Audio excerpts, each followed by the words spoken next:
Bonjour tout le monde. Dans cette vidéo, je vais vous présenter rapidement le carnet de trafic que j'utilise, qui est donc Swisslog pour Windows. C'est un carnet de trafic informatique que j'apprécie beaucoup, parce qu'il est vraiment simple d'utilisation et il est entièrement gratuit, hein. Donc là, sur la page d'accueil du site, on voit un petit peu les différentes caractéristiques, gestion, statistiques, saisie des QSO, journal en temps réel, enfin tout ce que vous... On peut également contrôler un poste intrant cyber directement, on a un DX cluster incorporé, on peut paramétrer des annonces sonores, on a une map monde de propagation, enfin on a pas mal d'options sur ce carnet de trafic qui est vraiment intéressant, hein. Donc il suffit de faire téléchargement et de l'installer, bien entendu. Ensuite, une fois qu'il sera installé, on sera donc dans notre carnet de trafic, voilà.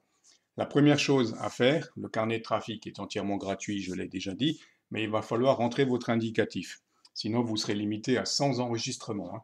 Donc, on va sur Aide, Information, Enregistrement. À la place de mon indicatif, vous mettez le vôtre, ajoutez l'enregistrement, OK. Et votre carnet de trafic sera enregistré, votre indicatif apparaîtra là, hein, voilà. Ensuite, deuxième chose à faire, créer sa base de données. Fichier, créer une nouvelle base de données de carnet de trafic. Donc voilà, vous mettez le nom que vous voulez pour votre base de données, continuez, et votre base est créée. Ensuite, on va l'ouvrir, cette base de données, donc ouvrir la base de données. Je récupère ma base de données à moi, voilà, OK. Et maintenant, on peut afficher notre carnet de trafic. Donc, afficher, affichage du log. Voilà, avec les derniers QSO, hein. Bien sûr, s'il n'y a pas de QSO enregistré, le log sera vide, hein.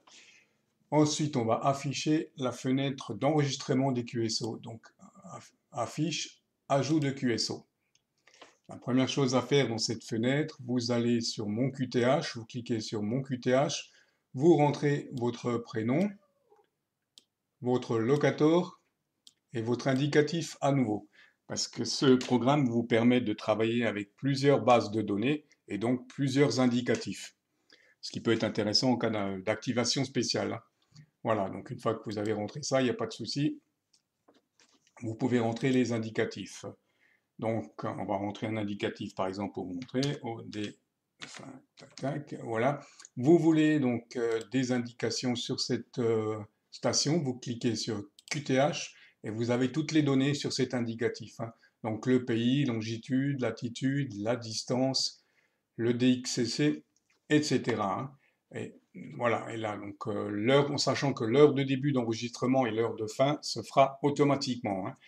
On peut régler ça dans les paramètres, outils, simulation date et heure. Donc là, vous voyez, on est bien en temps réel. Après, rien ne vous empêche d'aller en automatique ou en manuel, mais le plus simple étant quand même de rester en temps réel. Voilà. Ensuite, on peut afficher une carte du monde qui va vous permettre de situer votre indicatif. Donc on remet le même indicatif, hein. Voilà. Et automatiquement le QSO s'affiche sur la carte, hein. Ça peut être intéressant, hein. Pourquoi pas, hein. On peut également afficher un cluster en direct, donc on fait affiche, message DX cluster. Voilà. Donc là, pour le moment, il n'y a pas d'information dans le cluster parce qu'il faut choisir un cluster. Donc pour ça, on va dans affiche, fenêtre de contrôle telnet. Et là, vous avez toute une liste de clusters, de DX clusters. Donc vous choisissez celui-là que vous voulez. Bon, en général, je prends toujours celui-là. Vous cliquez là, voilà, et vous aurez toutes les infos du cluster en direct là, hein. Ça, c'est par contre, c'est une option vraiment, vraiment intéressante, hein.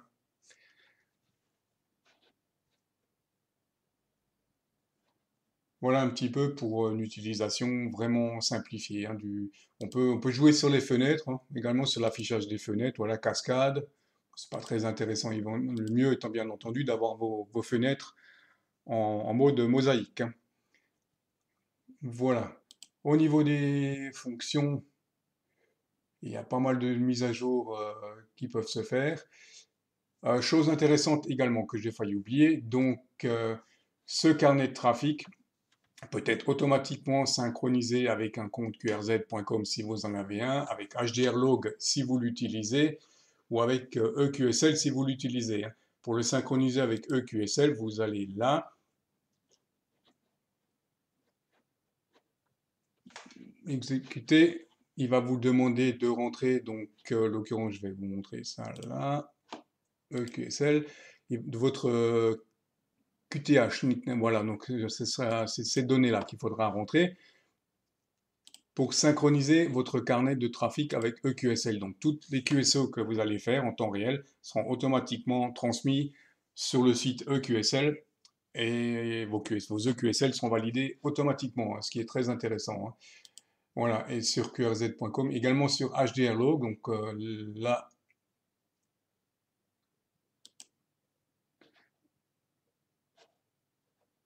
voilà. Donc, je sais pas, tous vos QSO seront enregistrés si vous travaillez sur HDRlog, hein, ce qui peut être une sauvegarde de sécurité, hein. Voilà. Pour concernant le carnet de trafic en lui-même, vous pouvez bien sûr faire des sauvegardes de votre carnet de trafic.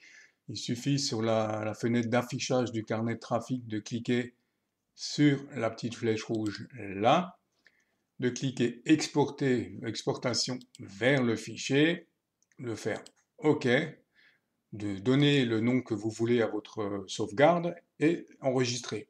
Et vous aurez donc sauvegardé votre base de données au fichier ADIF, au format ADIF, pardon, hein, qui est donc le format de ce genre de programme, hein. Voilà un petit peu pour une utilisation simple de ce carnet de trafic, hein. Il y a encore beaucoup d'autres options. Vous pouvez gérer les diplômes, pas mal de choses. Voilà, tout ça par les menus, hein, tout simplement, hein. Voilà, je vous souhaite beaucoup de plaisir avec ce petit carnet de trafic.